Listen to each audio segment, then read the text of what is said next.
पहले कितने गठबंधन हो चुके हैं इस देश में, फिर गठरिया छूट गई है, तो फिर ये बार भी ये तो हिंदुस्तान की जनता है।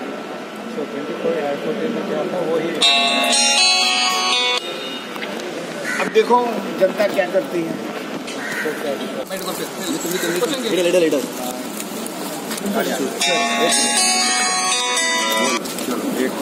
हिंदी में बात करो।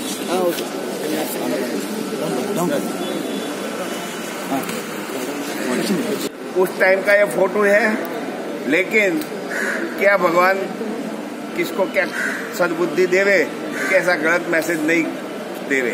आप ममता बनर्जी को आप समर्थन नहीं करते?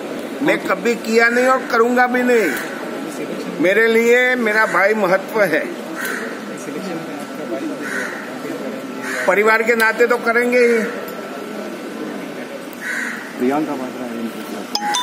प्रियंका आवे या कोई भी आवे, दिल में जो है जनता के वही होने वाला है।